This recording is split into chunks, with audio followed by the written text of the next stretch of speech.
सोचो जरा, तुम्हारे पास 2 सिचुएशंस होने वाली है आफ्टर 60 डेज। फर्स्ट, तुम अपने एग्जाम हॉल में बैठे हो और तुम्हारे हाथ में क्वेश्चन पेपर है, तुम्हें एक भी क्वेश्चन ढंग से नहीं आता और जो तुम्हें आता है उसको तुम भूल चुके हो और तब तुम्हें बहुत ज्यादा रिग्रेट होगा, लगेगा कि काश थोड़ा बहुत पढ़ लिया होता। अब सेकंड सिचुएशन है तुम्हारी, जैसे ही तुमने क्वेश्चन पेपर ओपन किया तो उस क्वेश्चन पेपर के सभी क्वेश्चंस तुम्हें ऑलरेडी पता है और उस टाइम का कॉन्फिडेंस तुम्हारा अलग ही लेवल का होगा। तो अब देख लो, तुम्हें रिग्रेट फील करना है या फिर अभी भी बचे हुए इन दिनों में तुम्हें अपनी लाइफ का सबसे बड़ा कमबैक करना है। अगर तुमने मन बना लिया है तो वीडियो को लास्ट तक देखना। इन 60 डेज में तुम्हारी पूरी लाइफ बदलने वाली है। So hi everyone, this is Mukul Bhardwaj और आज की वीडियो में बात कर रहे होंगे 60 डेज चैलेंज की, जिसको तुम अपना कमबैक चैलेंज भी बोल सकते हो। पूरी वीडियो में मैं तुम्हें बस 3 रूल्स बताने वाला हूँ, जिनको तुमने इन 60 डेज में फॉलो कर लिया ना, तो ये तुम्हारी लाइफ का आज तक का सबसे बड़ा कमबैक हो रहा होगा। तो स्टार्टिंग रूल नंबर 1 से करते हैं, जो कि है तुम्हारा स्टडी वेपन। अब नॉर्मली जहाँ भी वॉर होती है वहां पर वेपन्स का यूज होता है ना, पहले उन्हीं को तो कलेक्ट किया जाता है। ऐसे ही अब तुम्हारा ये 60 डेज चैलेंज की वॉर है, इसमें तुम्हें सबसे पहले अपने स्टडी वेपन को कलेक्ट करना है। तो ये 3 वेपन तुम्हारे पास होने चाहिए। फर्स्ट है तुम्हारा एनसीईआरटी। हर टॉपर के स्टडी टेबल पर तुम्हें एक कॉमन बुक देखने को मिलेगी, वो है तुम्हारी एनसीईआरटी। ये सिर्फ तुम्हारा सिलेबस नहीं है, ये तुम्हारे एग्जाम का हार्ट है। 60 से 70% मार्क्स तो तुम्हारे एनसीईआरटी की हेल्प से ही आ जाएंगे, ठीक है। इसके बाद तुम्हारा वेपन नंबर 2 है हैंड रिटन नोट्स, और ये वो वेपन है जो तुम्हारे पास है ओनली, मतलब तुम्हारे नोट्स तुम्हें ही समझ आएंगे, बाकी किसी को समझ नहीं आने के। तो सिंपली अगर ये वेपन तुम्हारे पास नहीं है तो अभी आगे कैसे बनाने हैं वो सब मैं तुम्हें आगे बताऊंगा, बिकॉज नोट्स बहुत ज्यादा इंपॉर्टेंट है, चाहे शॉर्ट नोट्स हो या फिर डिटेल नोट्स तुम्हारे पास होने चाहिए। इसके बाद थर्ड वेपन है तुम्हारा PYQs and sample question papers. अब ये वेपन तुम्हें तुम्हारे एग्जाम में 100 आउट ऑफ 100 स्कोर कराने के लिए एकदम परफेक्ट होने वाले हैं, बिकॉज पीवाईक्यू तुम्हें किस लेवल का तुम्हारा एग्जाम है ये बता रहे होंगे और सैंपल क्वेश्चन पेपर तुम्हारे पेपर के पैटर्न का बता रहे होंगे। तो ये दोनों वेपन तुम्हारे पास होनी चाहिए। और अगर सैंपल क्वेश्चन पेपर अभी तक नहीं लिया है तो उसके लिए लोगे तुम फिजिक्स वाला का ये सैंपल क्वेश्चन पेपर, सबसे यूनिक होने वाला है ये तुम्हारा। वो कैसे आओ बताता हूँ। देखो, इसके अंदर सबसे पहले तुम्हें मिलेंगे फ्रीक्वेंटली आस्क्ड क्वेश्चन, उसके साथ exam ready answering template that score, और उसके साथ साथ सीबीएसई 2025 कॉम्पिटेंसी बेस्ड फॉर्मेट तो तुम्हें इसके अंदर मिलेगा ही, और रिवीजन के लिए शॉर्ट नोट्स यानी चीट सीट तुम्हें इसके अंदर मिल रही होगी। और बोनस के तौर पर 111 मोस्ट प्रोबेबल क्वेश्चंस जो कि एनालाइज्ड एंड सिलेक्टेड पीवाईक्यूज से हैं। अगर एग्जाम से एक दिन पहले रिवीजन करना है तो इनको कर लो, बस इनफ है। और क्वेश्चंस के जो सॉल्यूशंस है ना, उनमें आंसर राइटिंग पर बहुत ही अच्छे से ध्यान दिया गया है। तो इतना कुछ तुम्हें और किसी सैंपल क्वेश्चन पेपर में नहीं मिलने वाला, और मेरी मानो तो अभी इसको परचेज कर लो। लिंक मैं डिस्क्रिप्शन में और पिंड कमेंट में दे दूंगा। और अगर तुम डायरेक्ट पीडब्ल्यू स्टोर से बाय करते हो तो मेरा ये कूपन कोड LRN150 यूज कर लेना, तुम्हें और कुछ % का डिस्काउंट मिल जाएगा। तो जाओ अभी जाके बाय कर लो,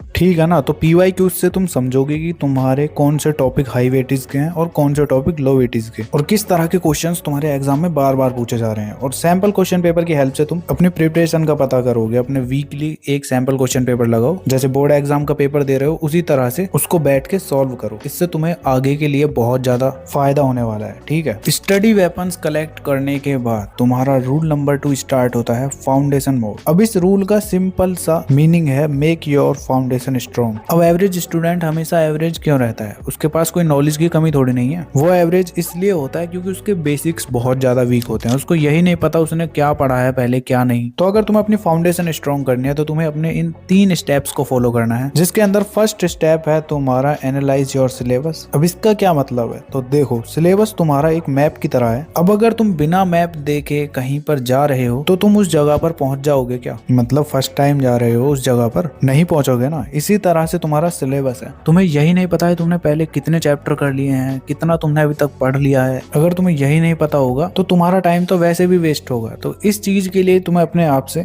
3 क्वेश्चंस पूछने हैं। फर्स्ट क्वेश्चन तुम्हारा होगा कौन से चैप्टर तुम्हारे हो गए हैं। सेकंड क्वेश्चन होगा कौन से वीक टॉपिक्स और चैप्टर्स हैं। एंड थर्ड क्वेश्चन होगा तुम्हारा और कौन से अनटच्ड चैप्टर और टॉपिक्स हैं। अब इन तीनों क्वेश्चंस को एक ब्लैंक पेज पर लिखो और उसके बाद इनके आंसर लिखने चालू करो सब्जेक्ट वाइज, बिकॉज तुम्हारे हाफ ईयरली ऑलरेडी हो चुके हैं। ऐसा तो नहीं है कि तुम पहली बार स्टडी कर रहे हो, तुमने ऑलरेडी बहुत सारे चैप्टर कर रखे होंगे और कौन कौन से बाकी रह गए हैं वो सब अच्छे से लिखो। ऐसा करने से तुम्हें हर सब्जेक्ट के लिए एकदम क्लैरिटी मिल जाएगी और उसके बाद तुम्हारा माइंड अच्छे से काम करेगा। तुम्हें ऑलरेडी पता होगा कि क्या क्या करना है। अब जैसे ही तुम्हें पता चल जाता है कि तुमने कौन कौन से चैप्टर्स कर लिए हैं तो स्टेप 2 तुम्हारा यही है कि तुम्हें उन चैप्टर्स को सबसे पहले रिवाइज करना है। नए चैप्टर्स को अभी बिल्कुल भी टच नहीं करना है। पहले जो तुमने पढ़ पढ़ रखे हैं ना उनका रिवीजन कर लो, और बाकी जो तुम्हारा स्कूल ट्यूशन में चल रहा है उसको साथ साथ लेकर चलते रहो। और ट्राई करो इन 60 डेज चैलेंज में एक हफ्ते के अंदर तुम अपने पुराने सभी चैप्टर्स को रिवाइज कर लो। ठीक है, बस इतना ही करना है। और इसके बाद अब तुम्हारा स्टेप 3 है टाइम डिसिप्लिन। अगर तुम टाइम मैनेज नहीं कर पा रहे हो ना तो टाइम तुम्हें अपने हाथ से निकलता हुआ दिखाई दे रहा होगा। तुम्हें लगेगा कि टाइम यार कितना जल्दी निकल रहा है, 24 आवर्स भी कम है। तो उसके लिए सिंपली तुम्हें अपने टाइम को भी मैनेज करना है, और उसके लिए भी तुम्हें सबसे पहले ये 3 क्वेश्चन फाइंड आउट करने हैं। फर्स्ट तुम्हारा होने वाला है कि तुम्हारा टाइम सबसे ज्यादा कहाँ पे बर्बाद हो रहा है। सेकंड, तुम किस टाइम पर सबसे ज्यादा एक्टिव होते हो। एंड थर्ड, कौन सा टाइम ऐसा है जहाँ पर तुम एकदम टायर्ड फील करते हो, बर्न आउट फील करते हो। और इन क्वेश्चंस का आंसर तुम्हें कमेंट सेक्शन में देना है। उसके बाद मैं तुम्हें नेक्स्ट वीडियो टाइम टेबल के लिए बनाकर दे दूंगा। बाकी अगर तुम्हें ये पता करना है ना कि तुम्हारा टाइम कहाँ पर इतना वेस्ट होता है, ऐसे 5 मिस्टेक्स जो तुम्हारी पूरी क्लास को बर्बाद कर देगी, और उन 5 मिस्टेक्स के क्या सॉल्यूशन है उसके लिए तुम इस वाली वीडियो को जाके देख लेना। मैंने एकदम डिटेल में बताया है। टाइम मैनेजमेंट के लिए इन तीनों क्वेश्चन के आंसर मुझे कमेंट सेक्शन में चाहिए, जल्दी कर देना बस। अब तुम्हारा इस वीडियो का सबसे इंपॉर्टेंट पार्ट आता है जो कि है रूल नंबर 3, जो कि है तुम्हारा अटैक मोड। अब भाई अटैक मोड तुम्हारा वो होने वाला है, मतलब तुम्हें अपने कंफर्ट जोन से बाहर निकलकर वो एकदम एक्स्ट्रा ऑर्डिनरी वाली स्टडी करनी है। ना तो तुम्हें यहाँ पर कोई एक्सक्यूज देना है कि मेरे पास ये टाइम नहीं है, ये टेस्ट हो रहा था स्कूल में, या मैं बीमार हो गया था, या मेरे साथ ये चीजें हो गई थी। मुझे एक भी एक्सक्यूज नहीं चाहिए। अब ये तुम्हारा फाइनल रूल है। इसके अंदर तुम्हारे जो बचे हुए चैप्टर्स हैं, वीक टॉपिक्स हैं, उन सभी के लिए तुम्हें अपना अटैक मोड ऑन करना है। मुझे नहीं पता तुम्हारे कितने अनफिनिश्ड चैप्टर्स हैं, 30 चैप्टर्स हैं, 40 चैप्टर्स हैं, जितने भी हैं, अब तुम्हें उन सभी को कंप्लीट करना है इन बचे हुए डेज में, जो कि तुम अटैक मोड के हेल्प से कर रहे होगे। और इस अटैक मोड को ऑन करने के लिए तुम्हें अपनी उन कुछ मिस्टेक्स को नहीं करना है, जो कि अभी मैंने पीछे बताया था कि इस वाली वीडियो को जरूर देखना है। जब इस वीडियो को देख लेते हो तो उसके बाद तुम्हारा अटैक मोड में बाकी के 3 स्टेप्स जो बचते हैं उनको तुम्हें फॉलो करना है। तो देखो, ये जितने भी तुम्हें स्टेप्स बताऊंगा उसमें ना तो तुम्हें स्कूल की हेल्प लेनी है ना ट्यूशन की हेल्प। सिंपली अपना यूट्यूब ओपन करो। स्टेप 1 में तुम्हें अपनी 1 शॉट वीडियो देखनी है। जो भी चैप्टर तुम्हारा रह गया है ना उसको कंप्लीट करने के लिए तुम उसकी 1 शॉट वीडियो देखोगे बस। एटलीस्ट 3 से 4 घंटे की तुम्हारी 1 शॉट वीडियो होनी चाहिए। अब ऐसा नहीं है कि तुम्हें वो एक दिन में ही कंप्लीट करनी है, 2 से 3 दिन में उस पूरी वीडियो को कंप्लीट कर लो और उसके साथ साथ नोट्स बना लेना। ठीक है, इससे तुम्हारे कॉन्सेप्ट क्लियर होंगे, तुम्हें पता चल जाएगा कि चैप्टर में क्या क्या चीजें हो रही हैं। नोट्स बनाने से तुम्हारी प्रैक्टिस हो जाएगी लिखने की, और बाकी तुम्हारे लास्ट टाइम पर ये नोट्स काम आ रहे होंगे रिवीजन के लिए। नोट्स और 1 शॉट वीडियो कंप्लीट होने के बाद तुम्हारा स्टार्ट होता है स्टेप 2, जो कि है प्रैक्टिस मोड। इसके अंदर सिंपली मैंने तुम्हें ऑलरेडी पहले बताया था, PYQs तुम्हें करने हैं और साथ में वीकली बेस्ड पर तुम्हें सैंपल क्वेश्चन पेपर लगाने हैं। अब क्यों इंपॉर्टेंट है मैंने ऑलरेडी बता दिया है, दोबारा बता के वीडियो लंबी नहीं करना चाहता। ठीक है, अब थर्ड स्टेप है तुम्हारा फोकस एंड कंसिस्टेंसी। फोकस से मेरा मतलब है तुम्हें ऑलरेडी अब पता चल चुका है कौन कौन से चैप्टर करने हैं, क्या क्या करना है, उसके ऊपर तुम्हारा ऑलरेडी फोकस है ही। लेक्चर वगैरह उसको अच्छे से देखोगे। अब बात आती है कंसिस्टेंसी की, तो उसके लिए तुम अपने पूरे दिन को कुछ इस तरह से डिवाइड कर सकते हो। या तो तुम टाइम टेबल बना सकते हो, या फिर तुम टास्क वाइज अपने पूरे दिन को कंप्लीट करोगे। अगर टाइम टेबल बना रहे हो तो ध्यान रखना तुम्हारे जो तीनों मेन सब्जेक्ट है ना, उसके लिए तुम्हें पर सब्जेक्ट 2 घंटे की सेल्फ स्टडी करनी है। मतलब 6 घंटे तुम डेली सेल्फ स्टडी करोगे, जो मैंने तुम्हें इस चैलेंज में बताई है। और एक्सक्यूजेज मुझे बिल्कुल भी नहीं चाहिए। मेरे हिसाब से तुम ट्यूशन भी हटा दो अपना, फालतू में पैसे बर्बाद कर रहे हो तुम वहां पे। और अगर तुम टास्क वाइज अपने प्लान को फॉलो करना चाहते हो तो तुम्हें डेली सोने से 10 से 15 मिनट पहले अगले दिन का प्रॉपर टास्क शेड्यूल बनाना है कि हाँ कल को मैं ये चैप्टर करूंगा, कल को इस चैप्टर का रिवीजन करना है और इस सब्जेक्ट के क्वेश्चंस की प्रैक्टिस करनी है। इस तरह से क्लियरली तुम अपनी एक डायरी या नोटबुक बना सकते हो, उसमें उसके अंदर चीजों को लिख रहे होगे। अब इन टास्क का टाइम से कोई लेना देना नहीं है, कितनी देर में तुम कितने टास्क को कंप्लीट करो वो तुम्हारे ऊपर डिपेंड करता है। ठीक है, तो दोनों में से तुम कुछ भी बना सकते हो, टाइम टेबल या टास्क बेस्ड, कोई भी प्लान जो भी तुम्हें अच्छा लगता हो। ठीक है, तो अटैक मोड के अंदर तुम्हें ये 3 स्टेप्स को फॉलो करना था। बाकी तीनों रूल्स तुम्हें समझ आ गए ना इस 60 डेज चैलेंज के, और अब तुम इसको फॉलो करने के लिए तैयार हो ना, तो कमेंट कर दो अभी आई एक्सेप्टेड दिस चैलेंज भैया। मुझे भी तो पता चले कि तुम कितना सीरियस हो अभी, और बस एक बार लग जाओ इसको फॉलो करने के लिए। बाकी कोई प्रॉब्लम आती है तो मैं हूं ही ना, कमेंट सेक्शन में बता दिया करो, मैं सभी के कमेंट्स देखता हूँ। और हाँ, तुम्हें अपनी स्क्रीन पर ये वीडियोस भी शो हो रही होंगी, इनको भी तुम देख सकते हो, बिकॉज सभी वीडियो तुम्हारे लिए ही इंपॉर्टेंट है। तो बस आज की वीडियो के लिए इतना ही था, मिलते हैं नेक्स्ट वीडियो में, तब तक के लिए keep learning, keep studying and keep smiling.